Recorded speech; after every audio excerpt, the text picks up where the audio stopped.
jërë ngeen jëf mbokk yu topp ci Dakar 221 ñu leen nuyu bu baax a baax di am mbégte ñëw ak yéen tey seen émission spéciale Ligue des Champions ñu fas yéene waxtaanee match Ligue des Champions yi nga xam ne ni am na tey fas yéene dox diggante Arsenal ak Real de Madrid waaye nag beneen match bi nga xam ne ni aussi les amateurs du foot ñoo ngi koy xaar bokk na ci Bayern ak Inter de Milan mu nekk choc bi nga xam ne ni aussi ñu bëri dinañ ko xaar tey dinañ ñëwaat aussi si debriefing CAN U17 Sénégal doon jogante ak ki nga xam ne ni moom mooy Somalie dinañ ñëwaat bu baax a baax ci boobule match ak aussi Sénégal war na joué waat ak Côte d'Ivoire loolu nag nekk tey sunu point yi nga xam ne ni fas nañ ko càmbar léegi avec notre chroniqueur sportif de la maison di Mamour maa ngi lay ziare bu baax a baax.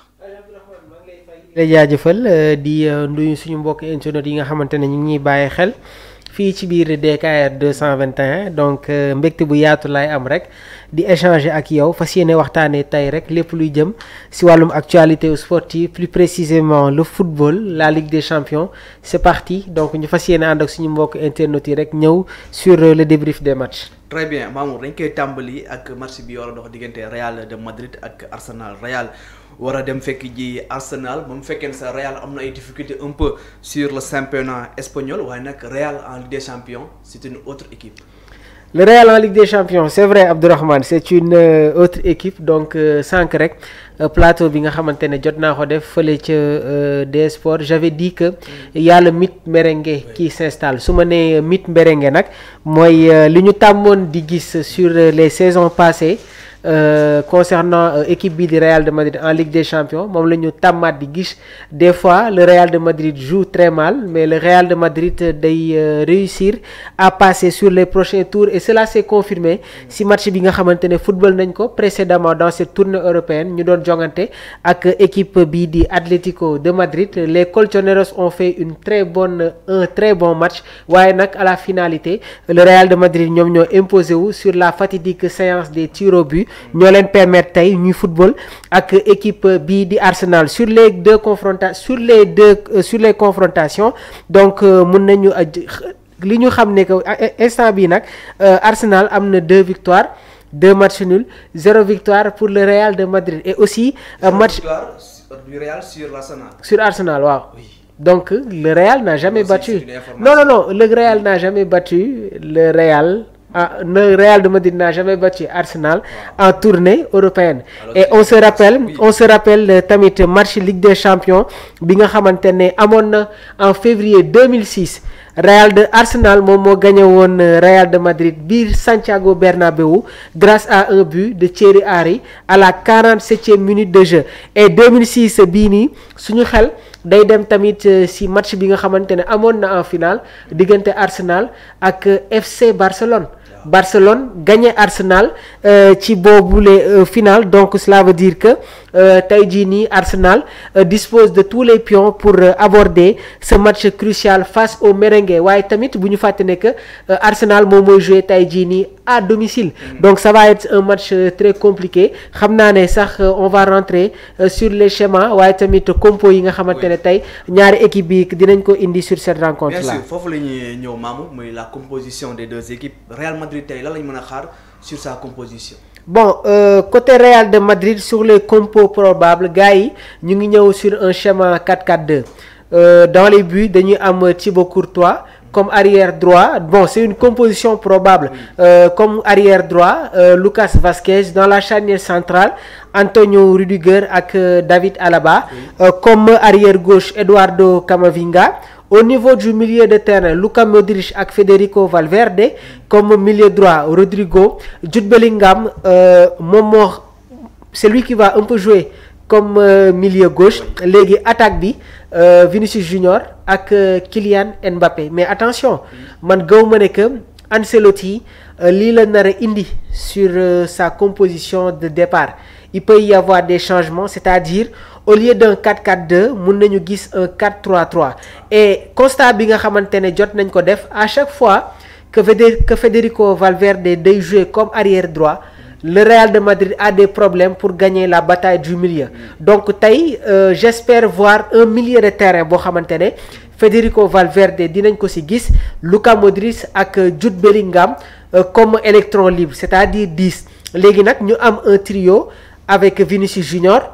Kylian Mbappé ak Rodrigo mais nag tàmm nañu di gis cette année-ci sur des matchs équipe bu Real di football avec un schéma 4-4-2 mais li wóor ba wóor mooy on va surveiller de très près ban charnière centrale la Ancelotti di indi tey est-ce que du indi Rudiger ak Tchouaméni parce que tamit risque la mu jël Alaba indi ko tey si bile match bi nga xamante ne sûrement on verra de l'intensité est-ce qu'il n'y a pas un autre risque tamit jël Camavinga joué loo ko comme arrière gauche waaye tamit ki nga xamante ne mooy Franck Garcia il est disponible sur ce match-là donc Ancelotti dispose de tous les pions pour pouvoir mettre en place un système qui fera et qui va faire rentrer aux joueurs de la Casablanca si bile match côté Arsenal aussi sur la composition probable ñoom il évolue sur un schéma 4-3-3 léegi nag dans les buts on a Raya charnière centrale bi y a Saliba waaye nag am nañu benn absence de taille muy Gabriel blessé moo waral sax ci composition probable yi ñu gis un joueur comme Cuyor ñu indi ko ci biir axe mais nag je pense que tey jii avec le retour de Ben White bi nga xamante ne quand il était à Brighton il évoluait comme charnière centrale bi mu ñëwee Arsenal si lañ ko commencé loo jël muy football comme arrière droit donc on peut avoir une charnière boo xamante ne on aura Saliba Ben White comme arrière droit ñu am Timber et comme arrière gauche jamono jii nii y a une sensation muy Kelly qui est un milieu de terrain de formation reconverti par Arteta comme arrière gauche léegi nag milieu terrain boo xamante ne am nga ci Partey am nga ci Odegaard am nga ci Declan Rice il y a vraiment de la qualité et Arsenal ku bëgg a football ak moom gagner ko il faut impérativement nga gagner la bataille du milieu Paris Saint-Germain match bi nga xamante ne football nañ ko contre Arsenal man bi ma gisee la composition bi Luis Enrique indi laa xam ne que ce sera très difficile pour le Paris Saint-Germain ñu remporter ce match-là parce que quand on joue avec une équipe comme Arsenal ñu am des milieux de terrain athlétiques Thomas Partey 1m85 Declan Rice 1m87 Odegaard daal moom moo si xaw a gën a tuuti moo tax pour sooy jouer ak genre équipe bii nii il faut impérativement nga indi milieu de terrain boo xamante ne dinañu indi impact waaye tamit il y a de la qualité parce que tey jii si on prend un joueur comme Rice qui a la prérogative waaye tamit am na une qualité de projection lu mat a bàyyi xel la un joueur comme Odegaard avec une palette qui dépasse la moyenne mun nañ jàpp ne que tey jii ce sera un match boo xamante ne ça va se jouer au niveau du milieu de terrain léegi nag ñu ñëw sur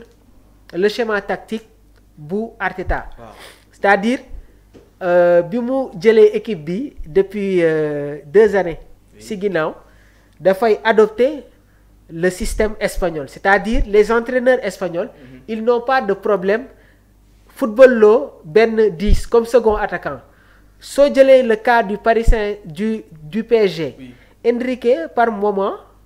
da ngay gis sax Dembélé lay jël joué loo ko comme second attaquant Arteta avant la blessure de Kai Havertz bi nga xamante ne c'est pas un avant-centre type second attaquant le 10 moom mooy jouer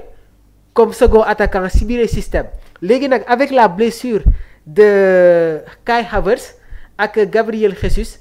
mi ngi jël Mikel Merino nekk un milieu de terrain de formation bi muy nekk Sociedad il peut jouer comme 10 waaye tamit il est beaucoup plus à l'aise sur la fonction de relayeur mais actuellement moom ngay gis muy football comme second attaquant léegi nag je pense que tey jii ne avec la blessure de Bukayo Saka ak Martinelli Arsenal dispose de tous les pions pour pouvoir faire un match important face au Real de Madrid. On va revenir un peu Mamour sur les individualités gis nañu aussi ki nga xam ne ni moom mooy Vinicius actuellement nekkul sur la forme de sa vie mais est-ce que aujourd'hui mën nañu xaar un Vinicius explosif bu ñëw vraiment def un grand match. Vinicius Junior doit beaucoup plus se concentrer sur son sujet match bi nga xamante ne Real football na ko contre Atlético ñun ñëpp xam nañ ne que la défense des colchoneros ils sont énervants parce que quand tu as Jiménez Molina da ngay xam ne que c'est des joueurs yoo xamante ne ils sont dans la provocation et les colchoneros ont réussi à faire sortir Vinicius de son match léegi nag je pense que tey jii nii quand tu joues dans une équipe comme le Real war nga prêter attention sur yenn aspects yi nga xamante ne daf lay génne dans le cadre professionnel et je pense que tamit ci wàll boobu noonu la direction de la Casablanca war nañ si gën a rentrer en concertation avec Vinicius Junior pour mu être beaucoup plus dans son sujet waaye nag sur les individualités comme si tu l'as bien évoqué quand tu as Rodrigo on n'en parle pas mais Rodrigo fait partie des joueurs yi nga xamante ne ñoom ñoo nekk le dépositaire du jeu du Real. Jude Bellingham c'est vrai que su ñuy def une comparaison entre Bellingham bu daaw ak ren am na si une différence parce qu'il y avait cette connexion entre Toni Kroos ak Jude Bellingham mais avec le retrait de Toni Kroos on sent que Jude Bellingham est un peu seul mais nag c'est un très grand joueur et aussi sentir nañ ko mu indi impact sur les matchs yi nga xamante ne Real joué na ko il y a aussi un autre facteur muy Kylian Mbappé. Kylian sur un fait de jeu il peut à lui seul faire tomber une équipe Kylian à lui seul il peut faire basculer un match et cela s'est confirmé sur le match bi nga xamante ne Real joué na ko contre les Colchos donc sur un fait de jeu Kylian sur sa vitesse il réussit à vraiment faire sortir la charnière de l'autre équipe donc je pense que c'est un joueur boo xamante ne on va le surveiller de très près mais en tout cas daal tey jii nii les deux équipes ils sont au complet Saka aussi mën na faire très mal de retour bien vrai que amoon na blessure mais bi mu ñëwaatee si match championnat bi dugal but donc Saka tamit bokk na sur les espoirs du football anglais donc ça fait du bien ñu gis ko tey jii nii mu ñëwaat ci bile équipe et ça va faire du bien à Miguel Arteta mais li wóor ba wóor tamit il y aura un autre facteur parce que dafa amoon une déconnexion entre le public des Gunners ak les joueurs mais avec le retour de Arteta jot na installé waat une connexion entre le public anglais ak les joueurs moo waral tey jii nii il y a une très bonne atmosphère ci biir Emirates donc daal on verra du très bon jeu pour les pronostics Abdourahmane ça va être très compliqué mais je vois bien tey Arsenal def un match décisif face au Real de Madrid. Alors ñu ngi xaar boobu le match beneen match aussi Mamour. Abdourahmane et quand le Real de Madrid reçoit au match retour le Real de Madrid se qualifie. Waaw. C'est un constat. Oui, quand le Real de Madrid joue son dernier match à domicile, ils sont beaucoup plus à l'aise. Donc Arsenal tey dafa war a impérativement gagner ce match-là pour être à l'aise au Santiago. waaye nag encore une fois je rappelle qu'il y a le mythe merengue et le mythe merengue se confirme à travers les matchs yi nga xamante ne le Real mi ngi koy jouer dans cette tournée européenne. Très bien en tout cas Real moom en Ligue des Champions moom voilà dafay transformer wu à beneen équipe bi nga xam ne nii c'est difficile à manœuvrer dañuy ñëw si match bi nga xam ne ni day am ci diggante Bayern ak Milan Inter de Milan mu nekk match bi nga xam ne aussi ñu bëri ñoo ngi koy xaar match bu décisif la parce que tamit aussi ñoom ñaar actuellement ku nekk yaa ngi ci forme. Mais il y a des absents côté bavarois. Oui. Parce que Alphonso Davies il n'est pas là, Upamecano il ne va pas jouer, Manuel Neuer il est blessé. Et la plaque tournante, le dépositaire du jeu allemand, du jeu de la Mannschaft du Bayern Munich, Jamal Musiala est blessé. Question bi ma posé woon sànq moom laay posé waat tey. Que vaut le Bayern Munich sans Jamal Musiala? C'est une question. C'est une question probable. Ban figure, ban style le Bayern di indi sans leur plaque tournante, sans leur dépositaire muy Jamal Musiala. Léegi nag si seen compo probable bi gis naa ñu indi Thomas Müller moom moo war a jouer tey jii le rôle de second attaquant. Mais sur la création, sur le style bokkul ak Jamal Musiala qui est très technique, qui est habile sur la vivacité, la rapidité. Thomas Müller amu ko mais nag j'aurais bien voulu mu am une diversité de jeu. C'est-à-dire mun nañu jël Michael Olise football loo ko comme électron libre. jël beneen excentré jouer loo ko comme excentré. Est-ce que tu vois? Oui. Parce que sur la composition probable Michael Olise mooy jouer comme excentré gauche. Thomas Leroy Sané moom mooy jouer comme excentré droite. léegi nag pour mu am une vivacité mun nañu jël Michael Olise parce que quand il jouait à Crystal Palace tàmmoon na di jouer comme 10 donc moom tamit mun nañ ko jël football loo ko comme 10 jël un joueur comme Gnabry football loo ko comme excentré droite léegi nag côté Inter c'est une machine à rouler et jamono ji Inter mooy équipe italien bu gën a constant tantôt en Serie A waaye tamit en Ligue des Champions et tamit am nañu ay joueurs yoo xamante ne ils connaissent la Bundesliga. Benjamin Pavard. Yann Sommer ils étaient des joueurs yoo xamante ne ils ont évolué dans le championnat allemand léegi nag sur la composition bu Inter tey indi am nañu ñaari absence de marque muy Dumfries ak Di Marco il est dans le groupe mais dafa jógee ci blessure moo waral tey jii nii Carlos Augusto le brésilien moom moo war a jouer tey comme piston gauche et sur la vitesse sur la vivacité Di Marco est beaucoup plus rapide donc il faudra surveiller de très près l'attitude des pistons yu Inter yi tey parce que ci côté droit bi on aura Darmian ci côté gauche bi c'est sûr qu'on aura Carlos Augusto léegi nag est-ce que Simone Inzaghi va prendre le risque indi tey Di Marco qui revient de blessure léegi nag waa Bayern nañu def attention bañ a tomber sur le piège des interistes qui vont essayer de jouer sur un faux rythme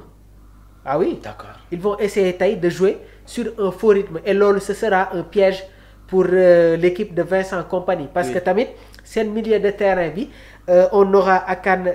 Çalhanoğlu Mkhitaryan ak Barella léegi sànq noonu posé nañ ma benn question ne ma su fekkee milieu terrain du Bayern indi nañu impact est-ce que le milieu de terrain de l'Inter dinañu indi répondant parce que sooy xool Barella c'est lui qui dépense beaucoup plus d'énergie que ses autres compères yu nekk ci milieu terrain bi Mkhitaryan ak âge-am il peut pas amener un impact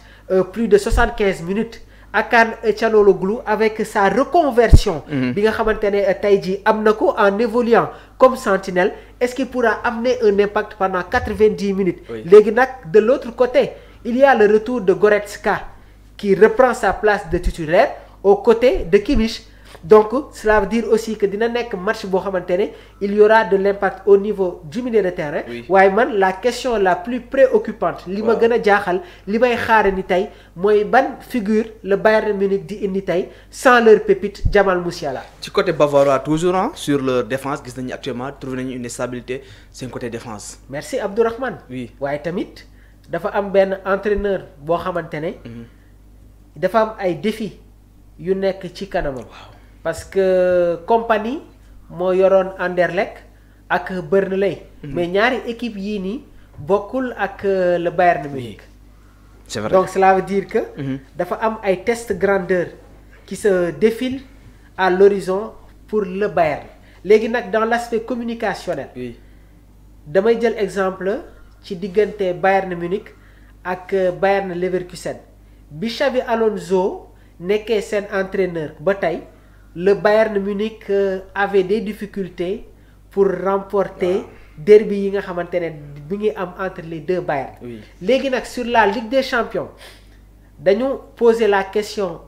à Patrick Schick mu ne il préfère jouer avec une équipe comme le Bayern que di dem di football ak Real parce que ñoom xam nañ ne que suñu footballee ak le Bayern Munich ñoom ñooy jàll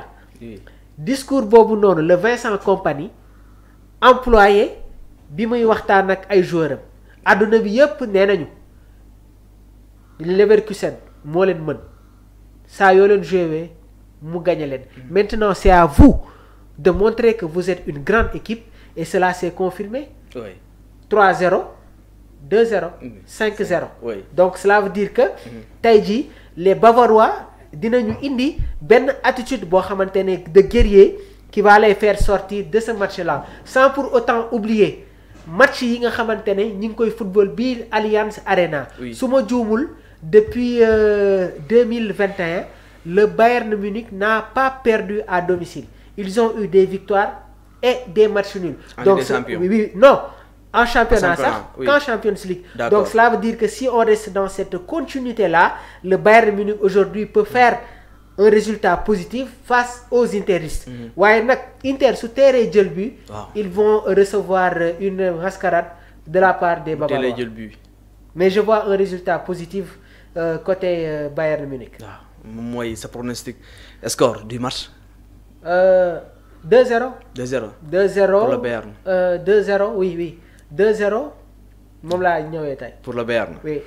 alors dañuy ñëw aussi ci équipe nationale du Sénégal U17 yi ñoom daal dinañu gagné seen match contre Somalie 2-0 voilà se qualifiant ainsi non seulement pour les quarts de finale de la Coupe d'Afrique des Nations U17 mais également pour la Coupe du Monde U17. effectivement donc grâce à son succès ak équipe bi di Somalie. oui Sénégal ñoom ñoo terminé à la 2e place du groupe C des phases de poule de la CAN U17 donc victoire bii nag day permettre aux Lionceaux de se qualifier pour les quarts de finale waaye tamit arracher leur billet pour la Coupe du Monde U17 au Qatar mu nekk tamit une performance boo xamante ne Abdourahmane day marquer leur 3e qualification consécutive pour le mondial après les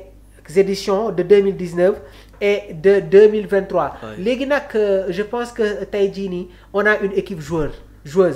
gis nañu une équipe sénégalaise boo xamante ne sur le schéma tactique sur la discipline tactique respecté nañ ko à la lettre léegi nag il va falloir faire des rectifications sur le plan offensif